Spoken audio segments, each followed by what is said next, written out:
Get started now. Welcome back, the hardy souls who are here.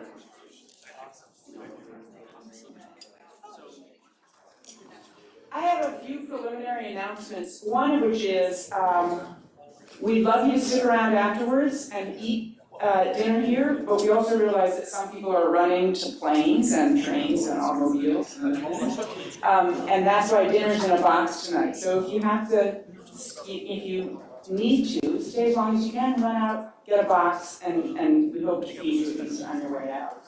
And on your way out, by the way, I've been asked to say, take a poster, take a magnet, and we've been asked for t-shirts. We'll put out an order form for those.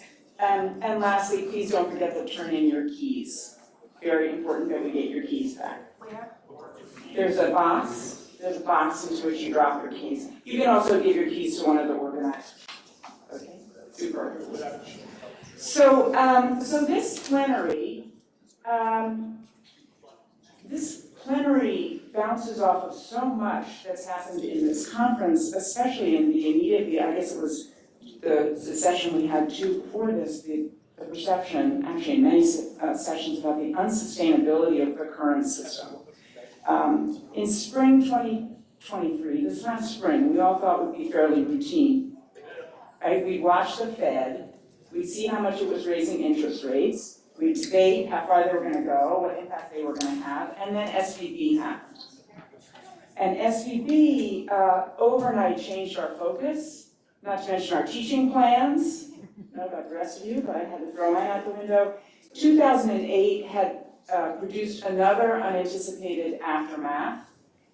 In particular, the Fed's efforts to irrigate the economy through QE had driven down interest rates.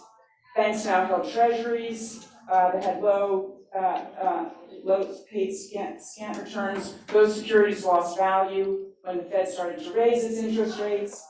When it appeared that banks might have to recognize the losses, yeah, maybe you could close the windows, the doors back there. When it appears that banks might have to recognize those losses, it shook the faith of depositors who were uninsured. And there were many uninsured depositors given escalating inequality in the United States. So many depositors who held over $250,000 in the banks. We've already talked about the way that financialization exacerbated inequality, driving up asset prices most obviously, and those beneficiaries now fled in droves from the banks.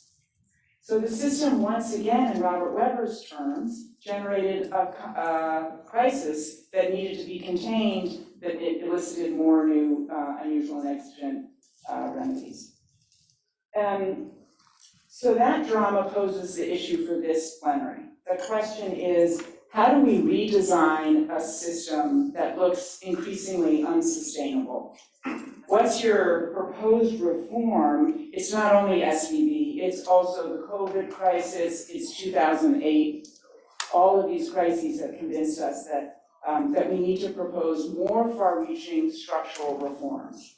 So the mandate for this panel was, what's your far-reaching reform that would make money a more democratic medium? We're hoping that they have confidence that this crew will think boldly and bravely, and we want to run it as something of a lightning round, right? It's late, we're not going to belabor, we're going to ask for 10 minutes from each panelist. I'm going to throw in a reform myself at the end, and then we're going to open it up and hope that you can either comment on reforms or throw in your own reform proposals. Seem like the best way to end this conference.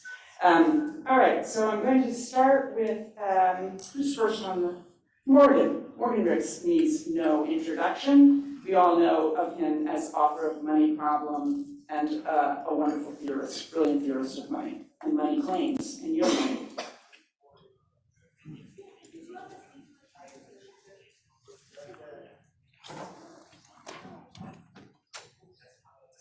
All right, thank you, Chris, and great to see you all at the end of this really extraordinary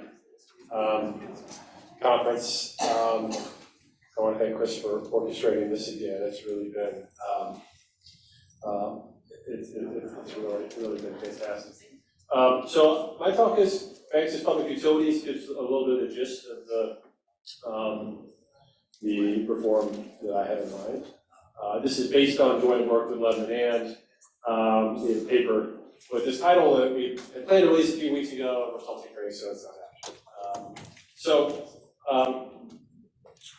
And it's also based on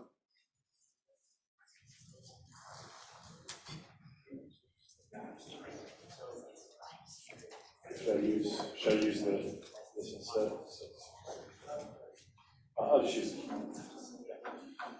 It also draws on a book that Lev and I and two other co-authors, Desan and Shelley Welton, wrote Networks, Platforms, and Utilities Law and Policy. It's a law school textbook, and we have a chapter on money and banking that conveys some of the gist of what I'm going to be talking about today. The sort of general idea is a integration of our understanding of banking law with that of the broader set of public utility enterprises. So we're now several decades into a radical social and economic experiment.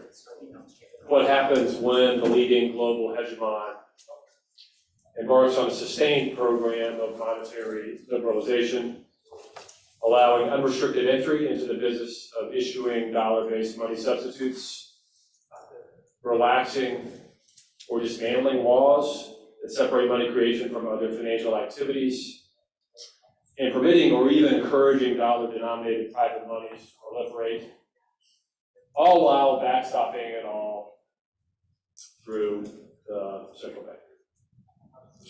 I call this liberalize a backstop as sort of if I were going to just use a term to describe the basic thrust of where we've gone in the past 4 to 5 decades.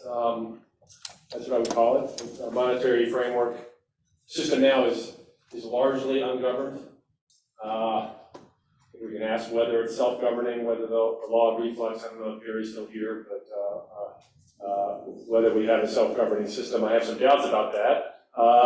And I think we should ask, what are the consequences of liberalize and backstop for our economy, our society, and our democracy? And I think the answers are plenty. Recurring panics, carrying a risk of macroeconomic catastrophe, ever-expanding, ever-growing, too-big-to-fail institutions, a monetary financial complex with the Fed at the center, loss of monetary control, rent extraction and upward redistribution, asset price inflation, financialization of the economy, and democratic erosion. So not good. And by the way, so many of these themes have been touched on in the sessions this week by many people I see in this room, and we've had such a rich set of discussions around them. But in the interest of time, I'm not going to dwell on these points. I want to get to the structural part. So there's a widespread sense that structural reform is needed, and that was part of the prompts for this session, is to think about structural reform. But what do we mean by structural? Saleh in her remarks yesterday said structural problems call for structural solutions. And I agree with that, but when you talk to people about structural and what they really mean by it, you get a lot of different things. A lot of people, what they mean is administrative structure, right? They need to combine the 2 agencies into one, and that's not what I mean by structure. I'm talking about the industrial organization of the financial monetary system. And what I'm going to say here isn't radical. There's this line from Keynes, I hope I don't butcher this, in the general theory, where he says the general theory has moderately conservative implications. And I actually occupy that ground to some degree as well, in the sense that what I call for is following through on the New Deal system of money, which was a public utility conception. And that's what the radicals are those who abandoned it in the past few decades. That's the radical experiment that I started with. To me, that's failed, and what we should have done, and still should do, is recover the logic of the New Deal system and carry through on it. Not just an act of restoration, but an act of improvement and modernization too. We could talk about that, but that's the general thrust of what I'm talking about. Every element of the system I'm going to describe has an analog in existing U.S. banking law or a precedent in U.S. banking law as it existed in the not too distant past. And I'm talking about banking law and not FINRA. I've come to think that we've taken a big step backward into discipline as a discipline within the law by abandoning the term banking law and subsuming it within a concept of FINRA. You know, banking law is constitutive, it's structural. The National Bank Act, signed by President Lincoln in 1864, has a lot more in common with the Post Office Act of 1972 or the Pacific Railroad Act than it does with later regulatory legislation. But what the term FINRA makes us calls to mind is sort of like the EPA, right? We have a system out there that creates some risks, it has some spillover, negative spillover, we've got to control those. Banking law is quite a bit different from it. It's an act of creation. And it's more economic governance than it is regulation.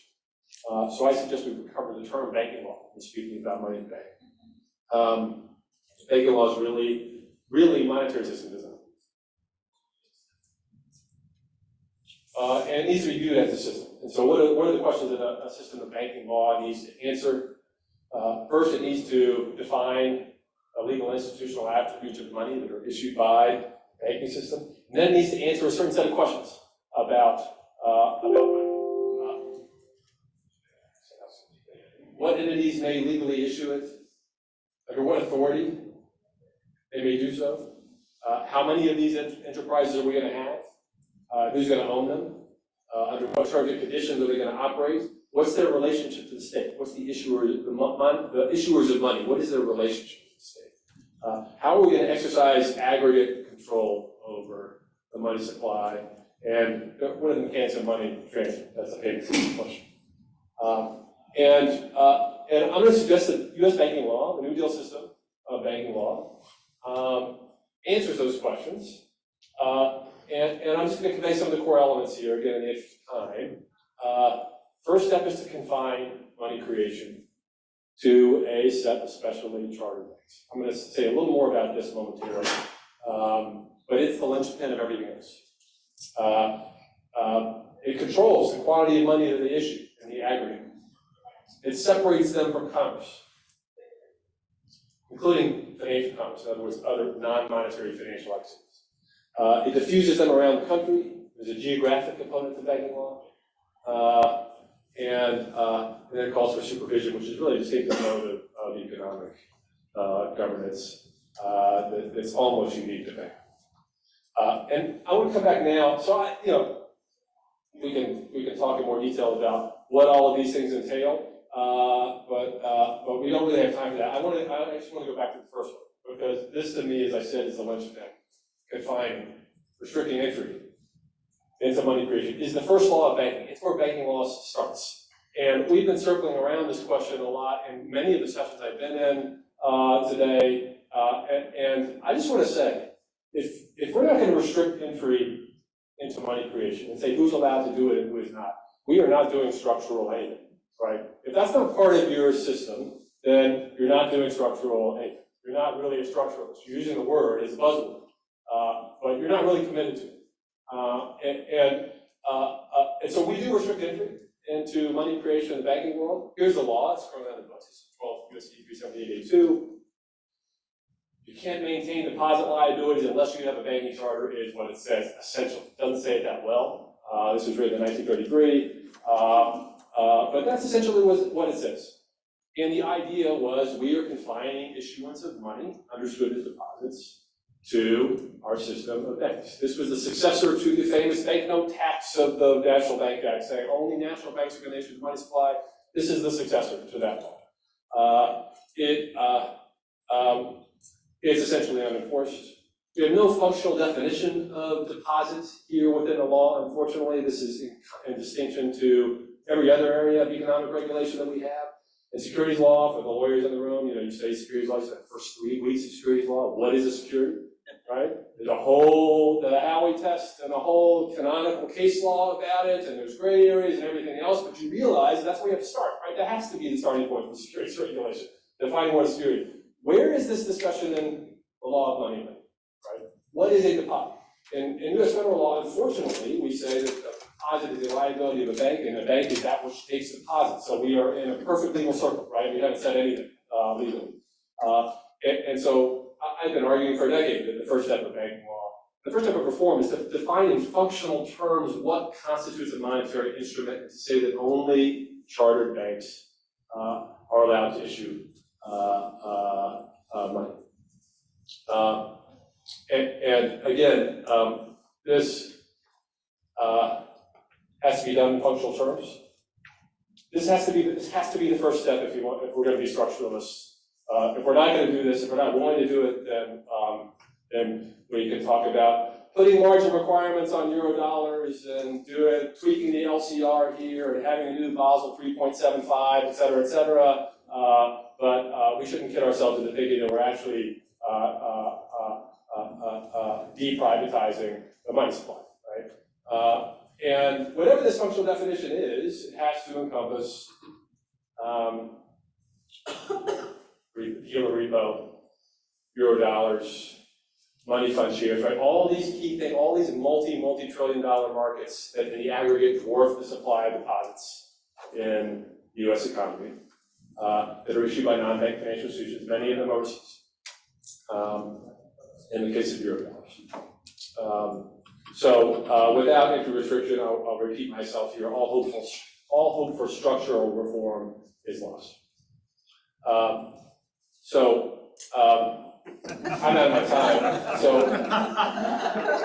So I don't know how. You know, I fear that it requires catastrophe to do something fundamental. I don't know what you guys think about whether democracy survives another catastrophe. I feel like it's already a bit wobbly at the moment. And so I don't have any answers there. What I do think is that we do need to actually do the work now of having blueprints at hand. I was in the Treasury Department in 2010, 2009, 2010, the Obama administration. I worked on Dodd-Frank. I'm proud of that work, but I also think it was a missed opportunity to do something structural about this problem. The truth is we didn't have blueprints and we didn't understand. We didn't have a good enough understanding of the problem, and so the work just has to be done ahead of time, and what sort of opportunity arises to do implementation, I think, is a question that's out of my imagination. I'll stop there, thank you.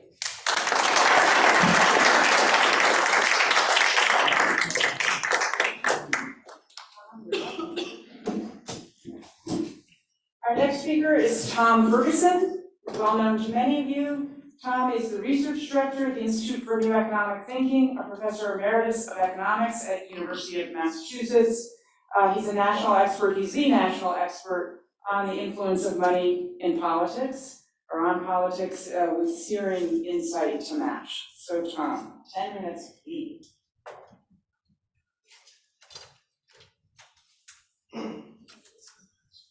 That's Fergus. We were just talking. That's not my presentation. If you don't have it, I have it. I plan on disaster. I mean, I just don't believe the systems work anymore. So give me, if you will, bear with me for a minute. We'll put the thing up. Oh, I got it. Actually, go to the thing that says can't publish works, and then we'll go to Ferguson presentation.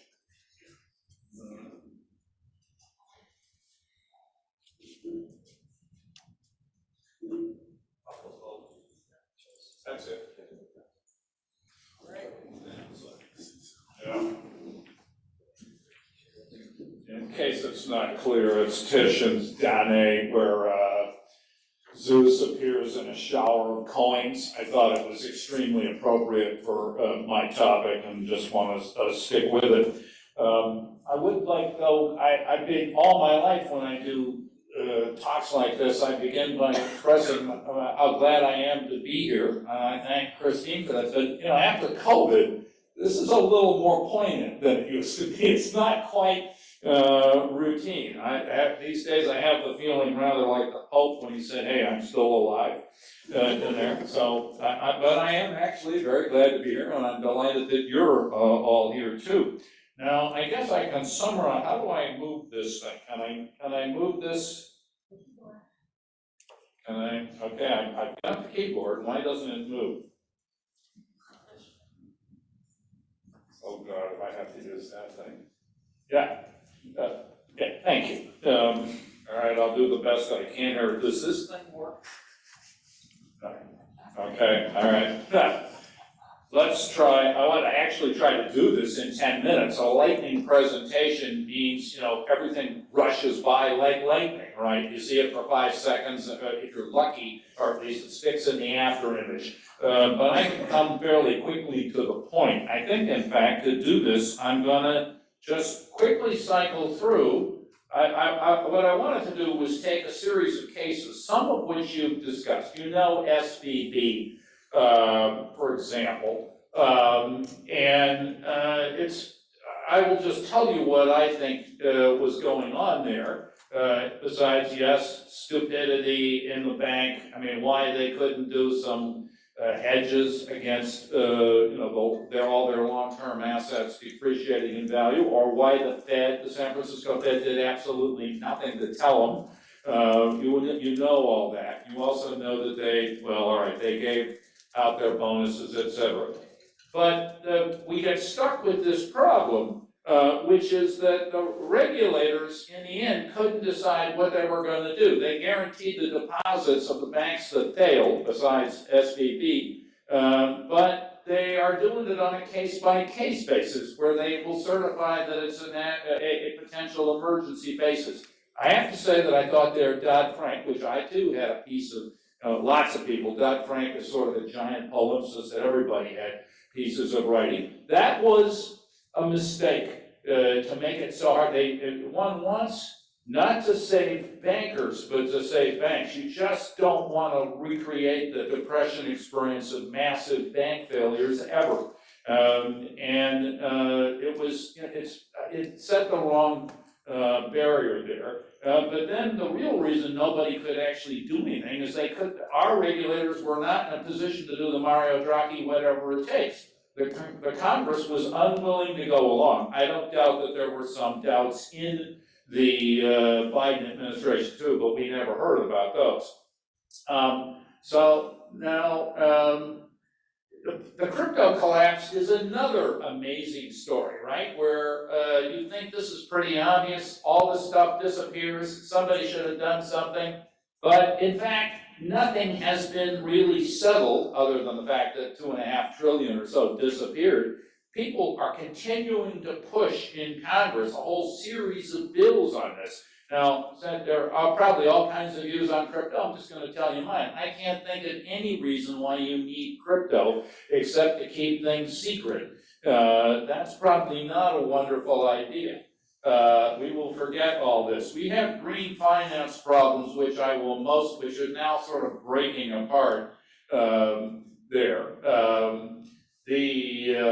But then the Biden people did a compromise in the Inflation Reduction Act, and that we're going to keep liquid natural gas exporting for a very long time. And in the wake of the G20 ratifying that, all kinds of things have just sort of, it's now falling apart. This is not so okay here.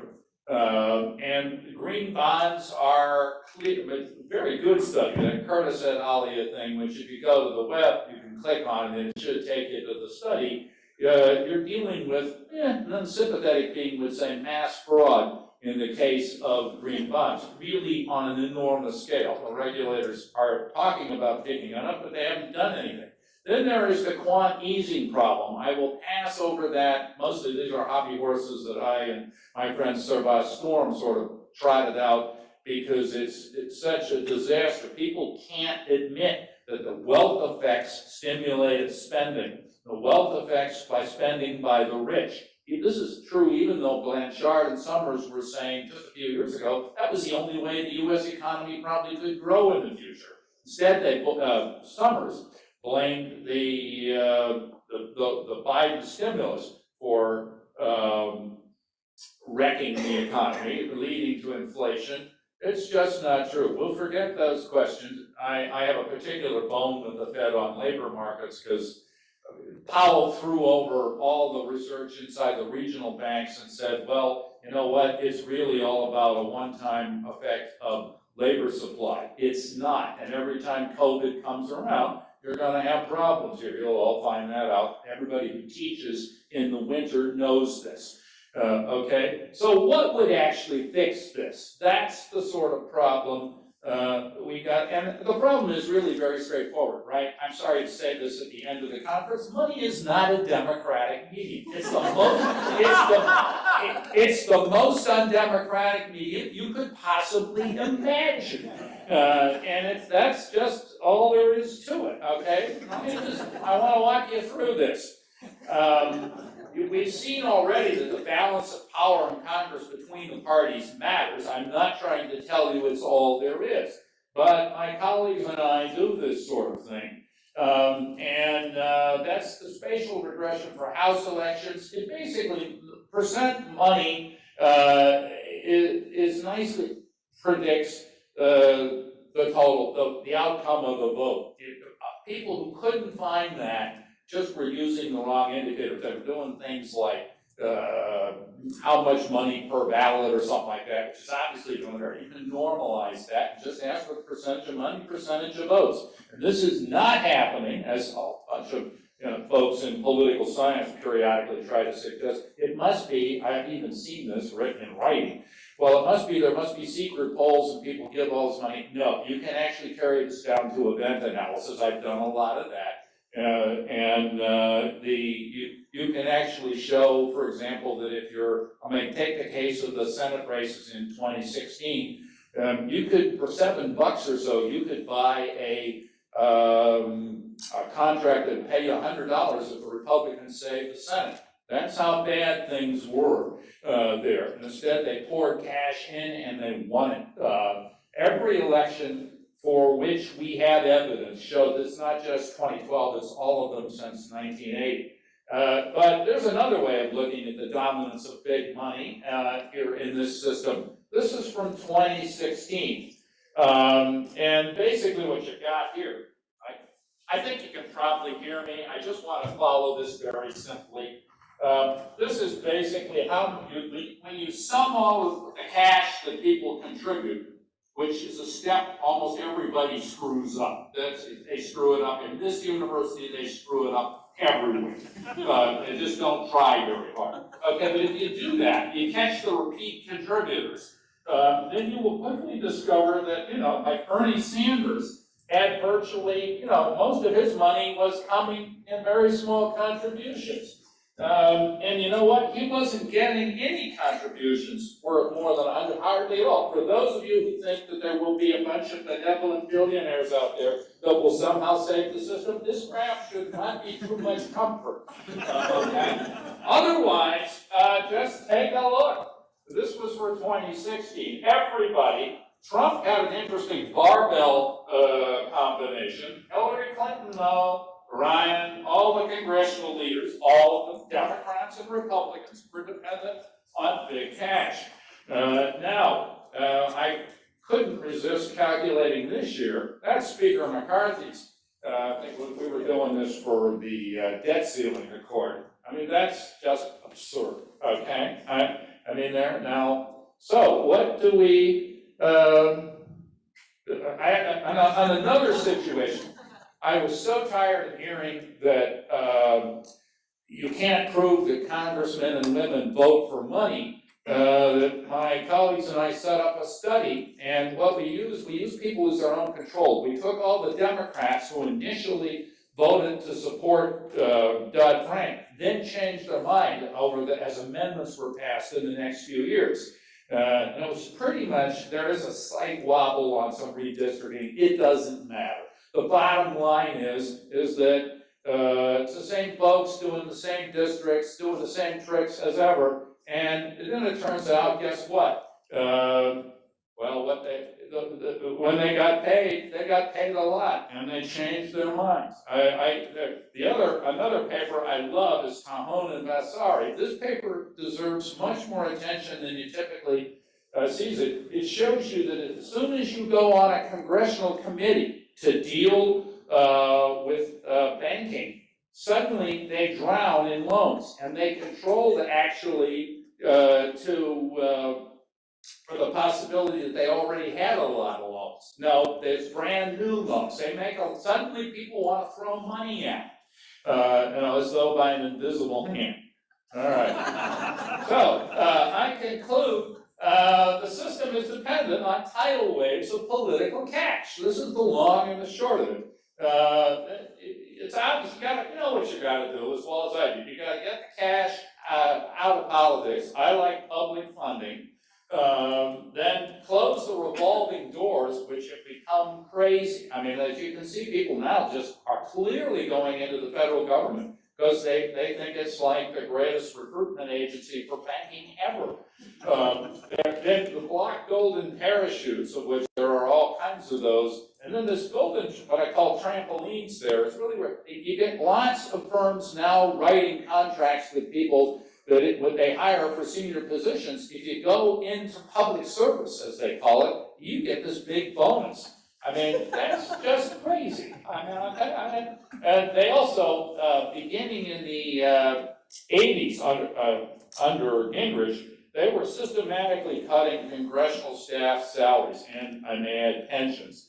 You're going to have to restore some of that if you want any continuity, because right now the staff has to sort of exit, sort of like talk about the circulation of elites. It's like an electric fan.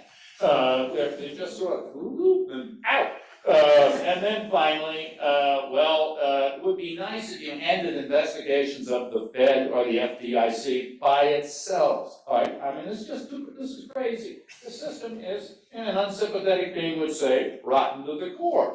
There, and that's that. So, for those of you who think that things are terrible, I would agree. But look, they can get a lot worse if you just allow this to continue. And otherwise, as I often end these talks, if you want a happy ending, see a Disney movie.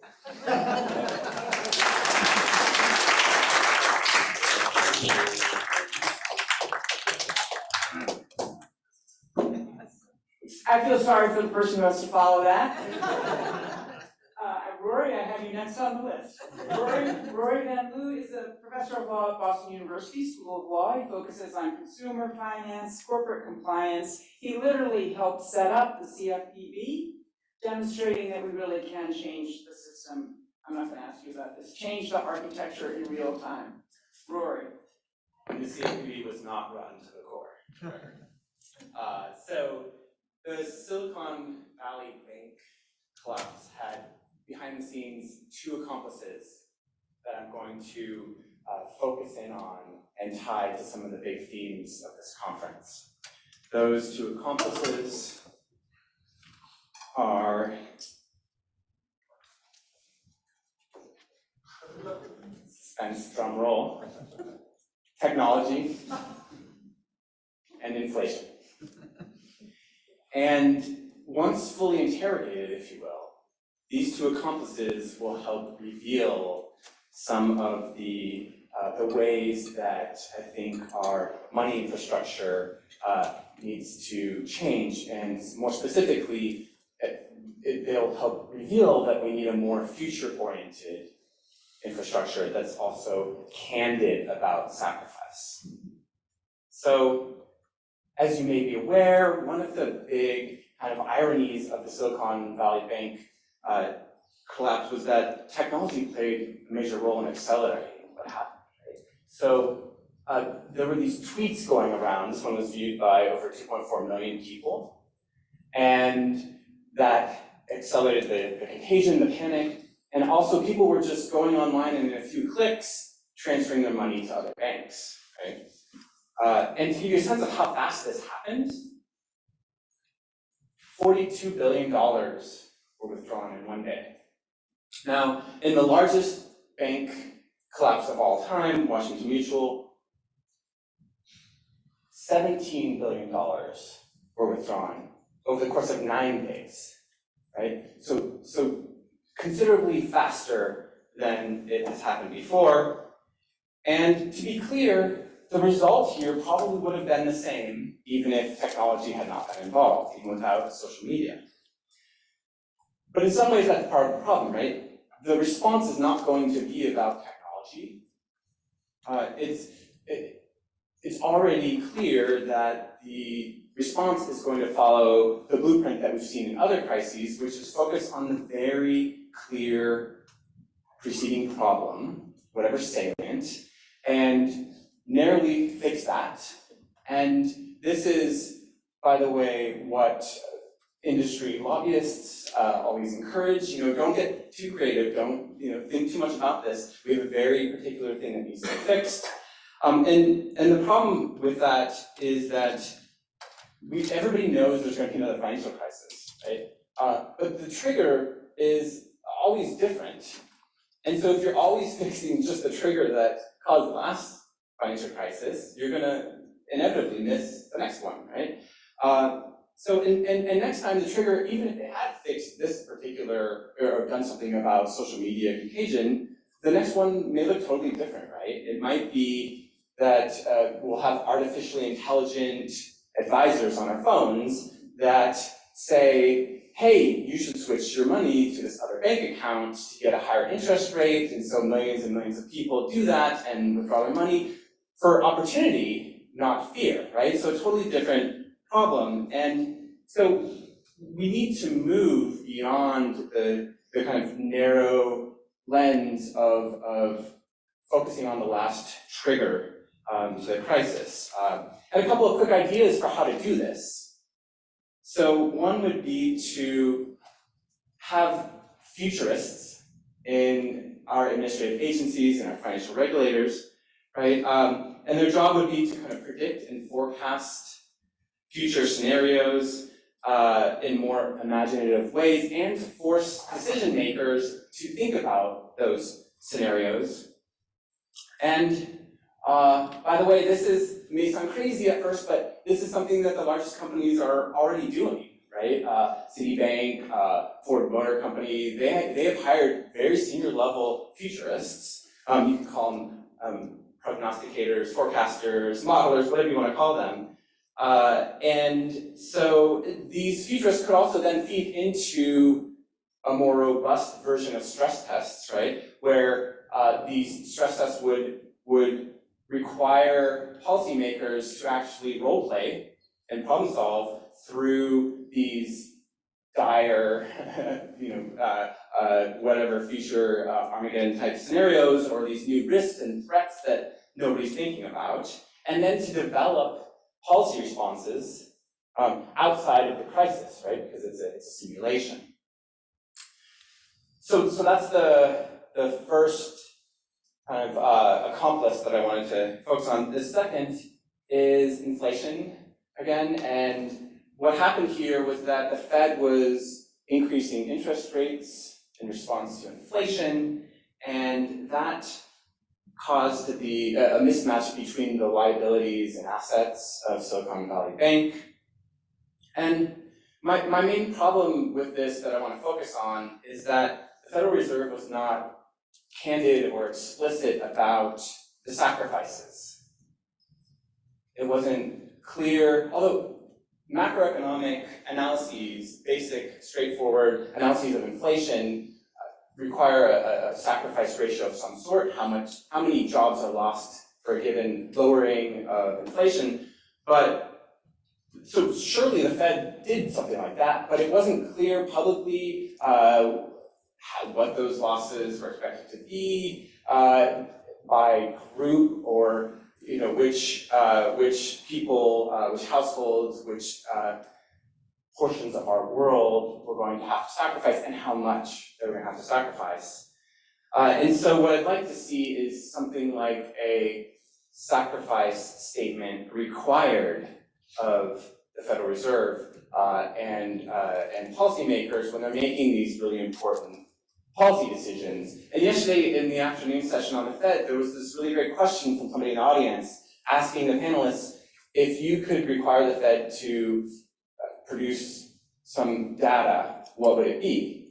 And I thought that was a great question, and although I was on the panel, I'm going to answer that anyway right now. So I'd love to see this, the Fed produce data about what its estimates suggest are going to happen to the economy given its likely course of action, and comparing that to alternatives, right? Because interest rates aren't the only way to get at inflation. There are all kinds of other policies, antitrust, immigration, there's tax adjustments, there's a whole broad list. And many of those have significantly lower sacrifices required in total and of more vulnerable groups. And some of them have no sacrifice required, right? And so I'd like to see the comparison of their policy choice to these other policies in terms of sacrifice.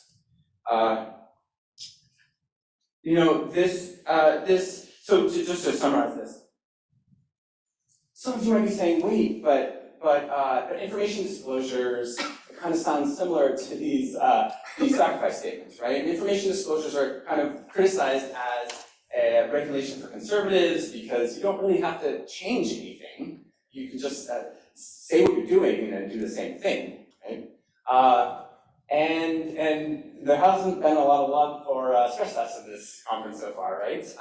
And I totally appreciated and agree with the distinction that was raised on the first day, on Thursday, in the climate change panel about how stress tests are a form of risk management rather than alignment, right? And so it'd be understandable if some of you are wondering, well, wait, are you really getting at the core problems? And then this might be a good time for me to say I have a bunch of kind of more, in some ways, direct structural substantive proposals to address a lot of these things. I proposed a meta agency that helps regulators, like financial regulators and others, to handle the algorithmic era. I've proposed a stop button, considering a stop button be given to some of the financial regulators in certain areas like they have for the stock exchange.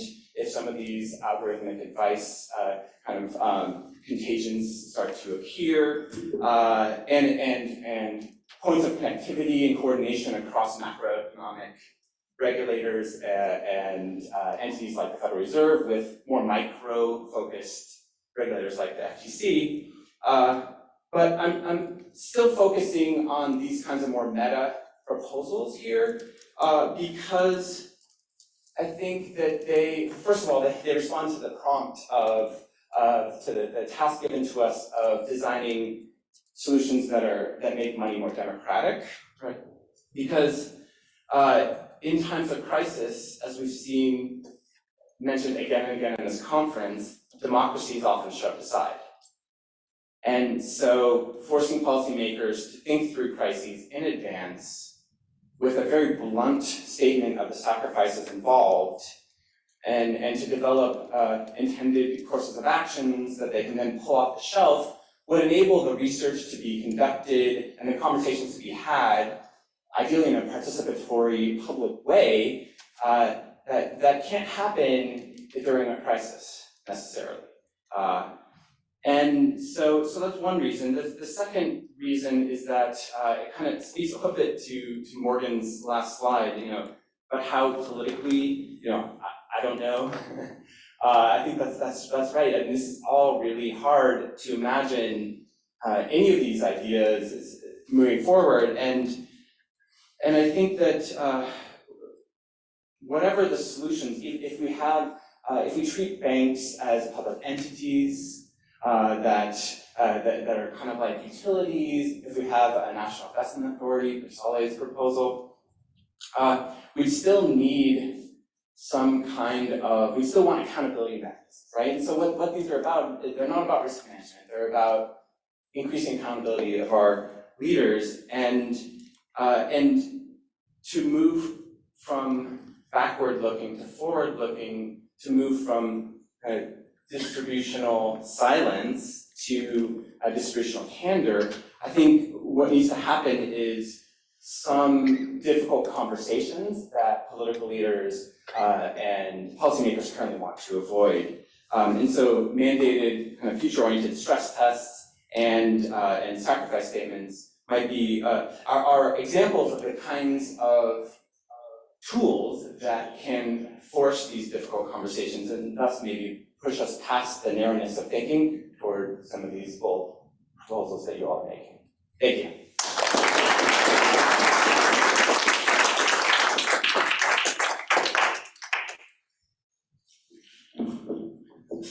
Great, quite ambitious. Devin.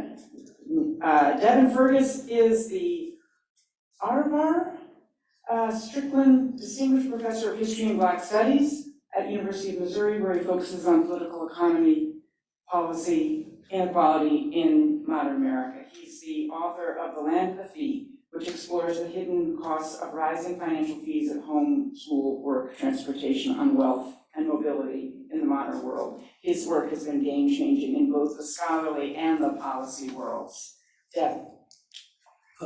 Thank you so much, Chris, for having me address the audience today, and for a whole year, actually, of really fascinating intellectual conversations with my colleagues at the Warren Center, and then obviously 3 days of stimulating the discussion. Now, the European Central Bank says that structural reform should measure the change of the fabric of the economy, while also taking into consideration factors that address social fairness and inclusion. And so I'm going to take a sort of broader tack at this kind of conversation, as I think Rory sort of mentioned, the ways in which money might function to expand democracy, or how democracy might function to access money. And so, of course, central to the subjects of economies of fairness and inclusion is addressing what scholars here and elsewhere describe as the racial wealth gap. And that's going to be the focus of my conversation right now. Last year, a social policy scholar, Trina Shanks, and I co-authored an essay for a special issue on financial capabilities and asset building that mapped the history of structural inequalities in the afterlife, the long afterlife of U.S. slavery. Now, what we didn't do in that essay is explore a substantive way on how to begin to unwind structural inequalities. And so this provides me an opportunity to have that kind of discussion, structure that discussion. During this week's conference, we focused on the abstractions and extractions of money and money flows. But somewhat less in this discussion of abstractions and extractions is what actually happens. And so I'm going to try to drag these conversations down to earth and show the implications it has on racial inequality in America. So the question remains, moving forward, what meaningful reforms might be embraced to shape or change the lived material experiences and realities of those who in the U.S. whom in crisis and uncertainty is seemingly a constant in their lives. For the quote the Swedish economist Gunnar Down, what are the structural reforms necessary for, paraphrasing Gunnar here, for the basis to make a real democracy in the U.S.? In the previous panel, there was a talk about democracy in America and how democracy in America needs to focus in part on the middle. And there's an argument to be made for that. But where it really tests the metal and elasticity of democracy, as opposed to the brilliance of democracy, is how it functions on the margins of society. Further down, the basis of a real democracy in America begins with Black America and interrogating racial equality. Then when it comes to the matter of the racial wealth gap, the gap has barely budged since 1950. In 1950, for example, and I'm going to sort of talk about these issues here. In 1950, for example, the white to black per capita wealth ratio was 7-to-1. Today, some 70 years later, that ratio is 6-to-1. And so the question is, what explains the stickiness of this wealth gap in the US? Now, absent of any policy interventions, the racial wealth gap is also expected to only continue to grow, according to the 2022 Treasury report. And other reports indicate that this racial wealth gap, actually for the next generation, will might possibly even double. And so what might be some of the policy divisions that might be able to address this question? So the law will sort of provide a sort of brief introduction to some of these five interlocking areas of potential reforms that look to restructure wealth accumulation to more broadly social relations in the US. If we take seriously that any structural reform is not simply about economic growth or efficiency, but also about building more durable democracy and inclusion in social relations.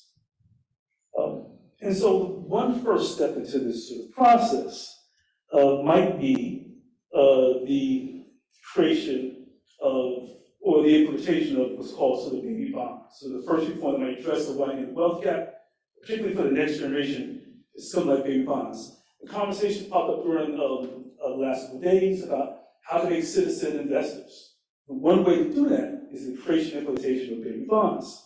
And as you guys probably well know, baby bonds is a sort of universal income-sensitive, publicly funded child development account that has the potential to potentially shrink the wealth gap from someone's perspective, almost by a quarter or almost 3/4. And the way these baby bonds sort of work, we can have a longer discussion about it in a bit, is at the age of 18, after the federal government managed accounts by Treasury, puts money into a child at birth account, a university account. There's target university policies that apply to everyone, but income sensitive, so it has a disparate impact on the wealth gap. And so these baby bonds, they go into an account. In the age of 18, that 18-year-old with that money growing can go and pursue various options. They can start a business. They can also use that money as partial down payment for home ownership. We all know about the ways in which home equity, the absence of home equity, particularly has an impact on populations of color. But what they won't do with that baby bond is they won't need that baby bond to apply to fund college. And that's because the next part of the possible reform, this interlocking policies of reform, would be called something I call sort of a graduate tax. Now, according to the ECB, access to education should be taken into account as an essential feature of any structural reform. Yet in the US, one of the major deterrents to going to college is the fear of debt. And particularly for communities of color, which are more likely to not simply assume more debt than the average population, but also more likely to have more debt coming out of college. And so a graduate tax is a tax paid by all graduates above income threshold. And I think about that common story, you enter law school the first day, look to your left, look to your right, someone won't be, right? Others won't be here, right? Well, because these are your peers entering college. So you're equal in peers entering college, but not equal footing financially. And the graduate tax addresses that kind of conundrum and problem. In the UK, for instance, studies in the UK show that a graduate tax could be revenue neutral, if not revenue generating. Under the current system of financing higher education, Blacks are more likely to be in debt, more likely to have debt. But under a graduate tax proposal, Black and brown borrowers would actually come out of college, and it's a target versus policy, anyone would come out of college with an improved debt to income ratio. And what that improved debt to income ratio means that they're able to begin to pursue forms of consumer finance, i.e., purchase a house or purchase a car with improved lower credit rating, lower interest rates. And so the third sort of interlocking sort of function of a structural reform could be also the idea of a public bank. We know that particularly for communities of color, Black and brown communities, that more than 50% of their income actually goes to interest and fees and for banks or for other lending credit institutions. A public bank would push back against that. So pushes back against that in the short-term credit interest, but also pushes back against that in the long-term credit interest. With improved credit scores coming out of college, which are now rewarded by all this low debt, it means that you can go to this public bank and also get a better credit score, better credit rating, which can compete with again, retail and commercial and private banks. And so public bank which become less extractive in terms of its financial products than you get a private bank.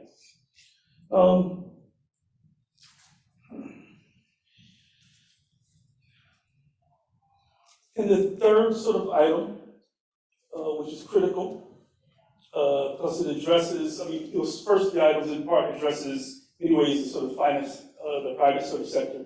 And the panel yesterday, particularly Kelton's discussion about the need for public goods that often function in private sort of spaces. But the third sort of option really takes the question, the issue of tax policy and fiscal policy, which is critical to any kind of conversation in closing the racial wealth gap.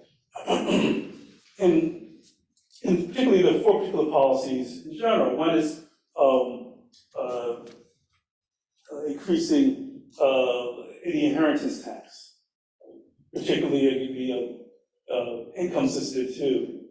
In addition to the inheritance tax, there's also the surtax, tax upon income above a certain level. Beyond the surtax, and I can go into details on all these things. In addition to the surtax, also have a wealth tax, which taxes non-asset assets. Now, going to the surtax, right? Surtax is critical because it's the tax on income. And we know is that the main reason that explains not simply the stagnation or the increasing wealth gap, but also the wealth gap will exacerbate over next generation is because of things like the rise of capital gains. And a surtax because it taxes on all income, will directly address the issue of capital gains. And then the fourth matter in terms of taxation would be a tax on charitable contributions, on donor assistance funds, or ways in which endowments today are able to circumvent the fiscal and tax system. So perhaps a tax system which endowments are taxed at 5% as opposed to 1%.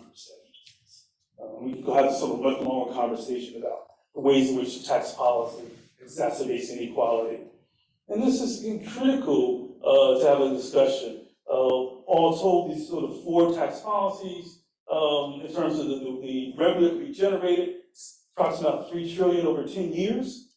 And what we know in relation between the tax gap and the wealth gap is that in the 20th century, the primary vehicle for Black and brown urban mobility has been public employment. We can have a longer conversation discussion why that's been the case. And so with more money coming into Treasury and revenue, more funding and access for public employment, which has been the primary vehicle for Black and brown public employment, Black and brown urban mobility in the 20th century. Tax policy is deeply connected to the wealth gap.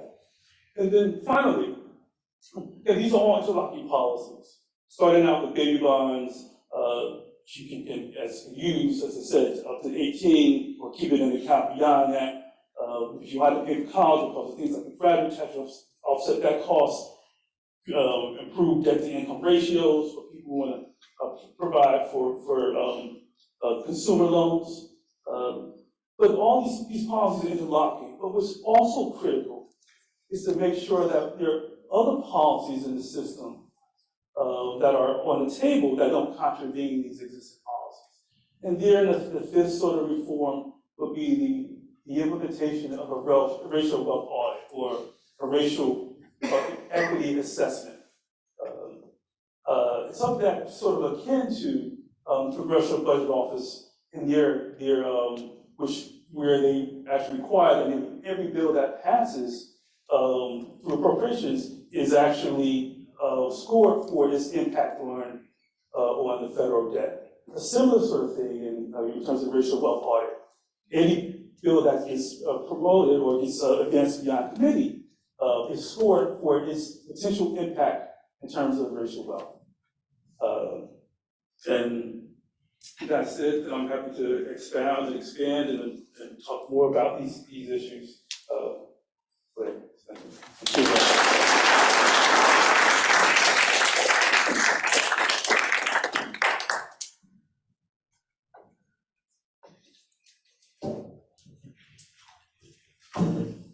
So here's what you've got on the menu so far. Shut down shadow banking and other unauthorized forms of money creation, including the euro market.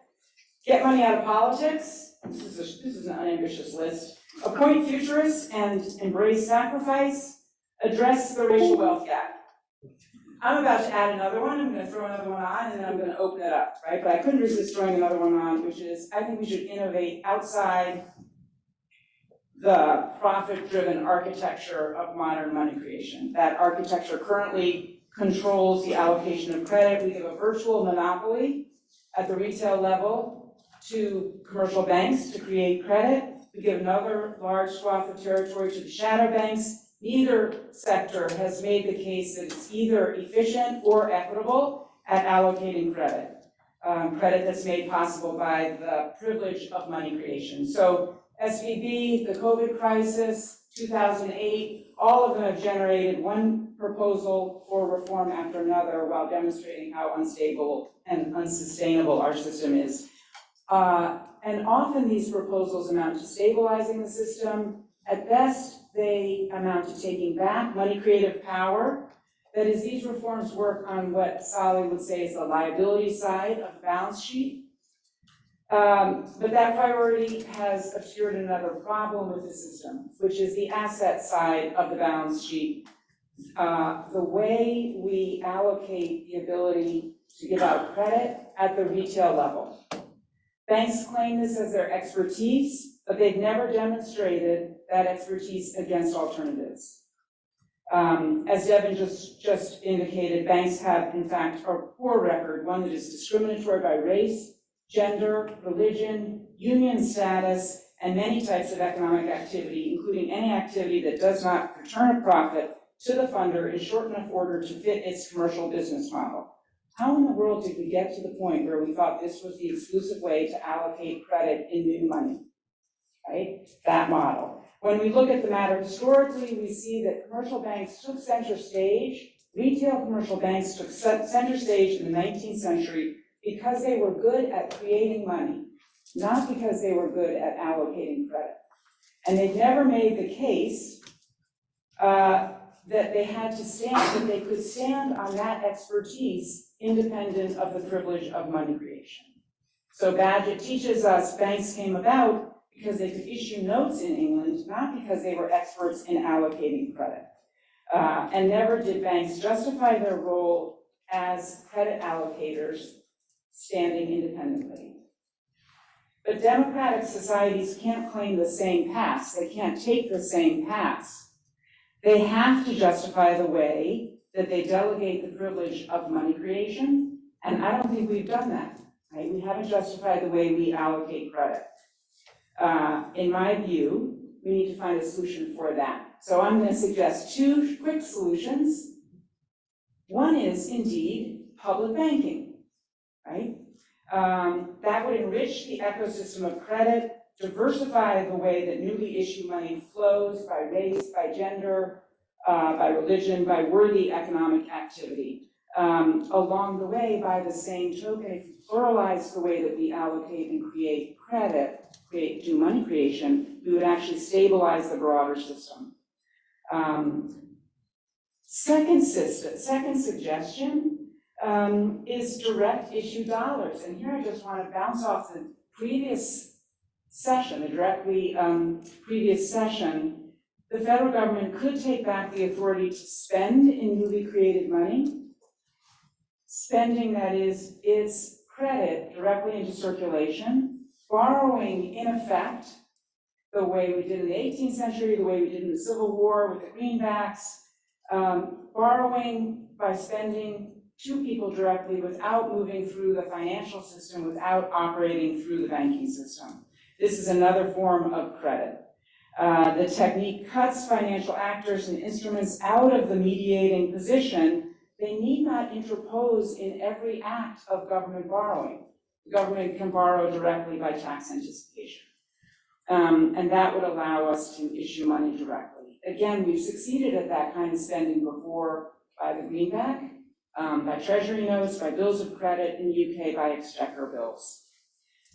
We can redeploy it safely, soundly, even working within the system of having the Fed police for inflation. So my point to conclude is we should actually consider just circumventing the financial architecture and spending and operating outside it.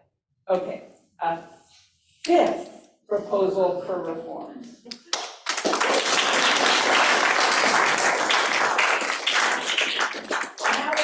Now it's up to you. The ball's in your court. Love some more proposals, comments, questions, however you want to play it.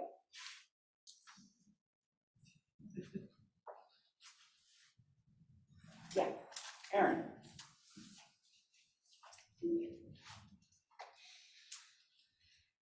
Thanks. This is maybe a follow-up, but just the Fed accounts, which is familiar, some have defended here, it's a way of democratizing monetary policy. If everyone has an account at Fed and stimulus checks and basic income payments and other go in there, but if interest rates are attached and you can raise it, the Fed raises and lowers those rates to influence spending and savings decision, and or when necessary just impounds funds with interest accruing, so it's just unspendable for a period of time. That's a very effective, efficient inflation management tool, which would be useful, for example, would have been useful during COVID, would be useful now. I mean, it doesn't solve supply chain bottlenecks and things like that, but it is a more efficient and equitable democratic way of doing monetary policy. Inequitable because the interest rate payments that are now paid to banks or even paid on treasuries, that's actually a vast amount, as Morgan was just telling. And that could be paid directly to people, and then every citizen could be a democratic partner in monetary policy. That is a way of democratizing monetary policy by democratizing the central banking. Anyway, so float the idea. Would be lovely to take back, what is it, Morgan, 400 billion in interest annually? That's the run rate right now. So great, I'm adding that to the list. This is also a question kind of in the direction of Morgan Ricks.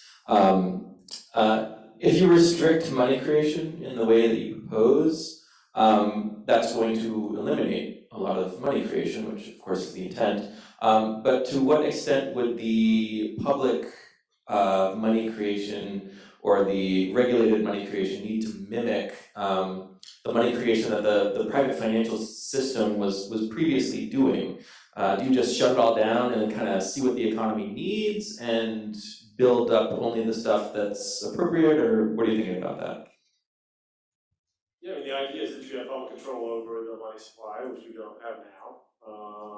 We liberalized the backstop, so if the government's designated agents, we're talking about whether there's a rationale for delegating in the first place. I think that's a very legitimate conversation to have. If we're going to delegate, they're agents, right? They're franchisees of, to use Sally's terminology, of the federal government. And it's the job of the monetary authority to make sure there's enough out there for full capacity utilization in the economy and to achieve its macroeconomic mandate. And you do that through through the system that's designed for that purpose. So yeah, I mean, I think charter banks would grow. I think we've had in effect a lot of monetary overissue in the private sector, and that has had effects on mostly asset prices as opposed to consumer good prices for many decades. And I think we're living through the consequences of that in many ways, and it's had profound influence on the structure of our society and class within our society, and so doing it through your agents means you can channel them toward the ends that you want them to. Portfolio shaping rules are a big part of banking law. Anti-redlining rules that never worked that well, unfortunately. We can do them much better. I mean, when you're doing it through your designated agents, you get to say the direction that you want the asset portfolios to take. Chris's view is that once the profit motive is introduced, and that may be oversimplifying, but if you have investor ownership of these enterprises, then essentially all is lost. Maybe that's maybe I'm willing to pluralize. Yeah, okay. I think we can have a legitimate debate about whether investor ownership is compatible with the sorts of asset portfolios we want to see in the banking system. And maybe it's not, and maybe that's a rationale for just ditching delegation. The Lincoln administration had a reason for delegating, and Senator Chase and Senator Sherman and others discussed this in great lengths. Why not just stick with greenbacks as opposed to creating a national bank system? And they did have reasons. You can argue whether they were good or not, but they did it quite deliberately. I'm answering two questions at once here, so I'll stop. I don't know if that's really got your point or not. Hi, thanks for the great panel. I wanted to follow up on the public banking point. And I appreciate, we're kind of concluding the conference on the what is to be done that we started the conference with as well. So, and the question of this has been around, like, what do we do after the Silicon Valley Bank? One thing that didn't come up with this was the issue around FDIC insurance and how there was an arbitrary coverage of the deposits above $250,000, which are normally not covered by the insurance. But so in California, which passed in 2019, AB 857, which allowed the state to charter 10 public banks over 7 years. Within that law, there's a provision that requires these public banks to carry FDIC or FDIC equivalent insurance. But the big issue is that the FDIC does not, they've chosen not to cover public banks previously. So there's the example of the Territorial Bank of American Samoa, which was created in 2013, and they did that specifically because American Samoa is a banking desert, and they had to privatize the bank because the FDIC stonewalled them, and that was the issue. They tried to create the public bank, FDIC insurance said, refused to give them it, and so they recently privatized the bank. So there's this barrier for these public banks, which are at the forefront of the public banking movement in the United States. This is kind of the important site of democratic money, as in terms of where we're going with this, what we're talking about here. And I think that's kind of an opening, right? With SVB, which is in California as well, there's an arbitrary FDIC decision to do what they're not supposed to do. And then when they are supposed to cover these new public banks coming online, there's no answer currently. And this is an opening for us to say, okay, with these public banks, which are now in the process of creating their business plans, they're going to apply for the state charters, they have to try to get this regulation. This is the issue that they're facing up against. So I just wanted to throw that out there as like context for this question on public bank and SVB, because I think I haven't seen anyone really discussing it, but it's important. So can I answer that, because that's come up in Massachusetts too? It does give me the chance to say, I think the way I conceptualize public banking and my attack on commercial banking is that we can leave the system, commercial banks, in charge of a certain sector of retail lending, and they just don't reach all sorts of borrowers, which is why we need state public banks. The FDIC question, it's a really tricky one, because there's absolutely no reason for a state to have FDIC insurance. There's the full faith and credit of the state, as Sally and Bob Pocket would remind us again and again. And it looks like the FDIC requirement, which is not in the Massachusetts legislation, plays some other kind of role, either throwing it to the Fed, the Fed, I think it's Julie Hill has written a really interesting article about how the Fed has started to use its discretion not to charter unconventional banks. Sometimes we might agree with that, it's crypto.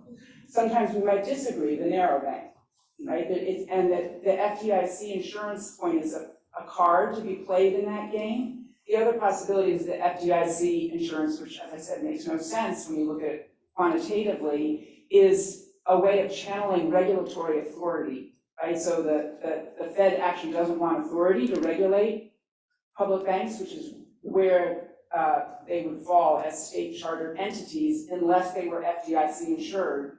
So thus the pressure to move them over to the FDIC. So I think we have to basically avoid having that kind of clause in the legislation. Chris, can I think excellent point about Territorial Bank of American Samoa, precisely right. One of the arguments made by the ABA trade associations is that we don't need a public bank because these needs are already being met. But they aren't being met, and Territorial Bank of American Samoa demonstrates that. So what happened was Bank of Hawaii, Peter Ho, pulls out of American Samoa, right? Leaves it basically with 2 or 3 ATMs, And so there's certainly credit need, and finance and banking need in places like that. And just underscore how promising and successful it is.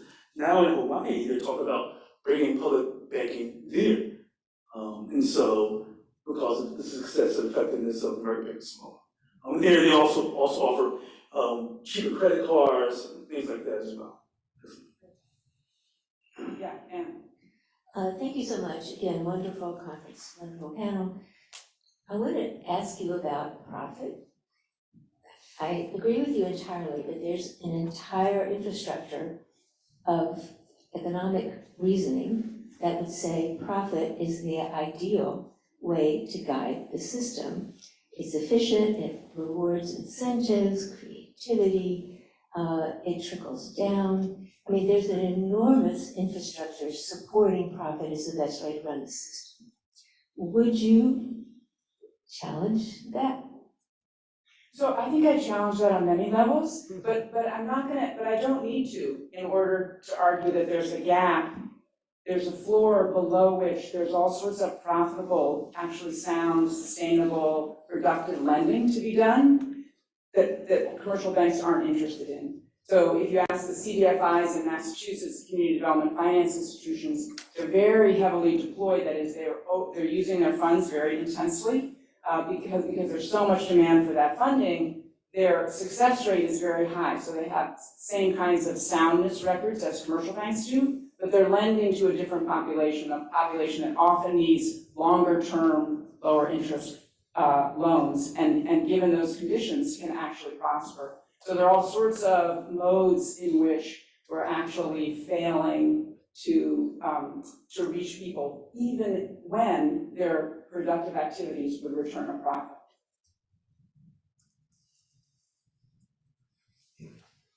We should probably take maybe one more question, and then we should all go celebrate and eat together and continue to talk about this. Yeah. Yeah, I still have a question regarding the public banking. So let's just imagine a case. Let's say New York has a public banking system, and let's say New Jersey has a standard system as we have today. So I suspect we're going to go through a case where the bad money drive out the good money. So it won't be long before New York economy and also the banking system will have significant problems. New Jersey probably will thrive. So of course, when you do it like countrywide regulation and really enforce the same rule on all the banks at the same time, so therefore that regional difference will not play a role.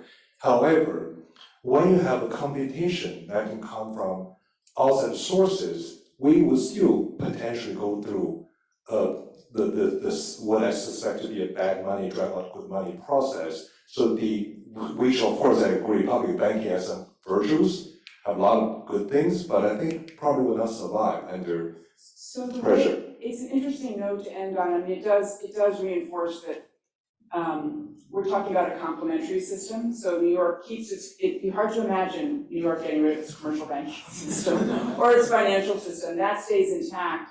New York legislation proposes a bank to lend into the gap that's left given the current commercial bank activity. New York would actually the public bank would lend below that floor, and that community would prosper, maybe drawing eventually more investment from New Jersey. So I think it might work the other way. But anyway, clearly on top of continue talking about at dinner, I just want to thank you all for really a phenomenal discussion, and I hope that we can continue it in many, many levels.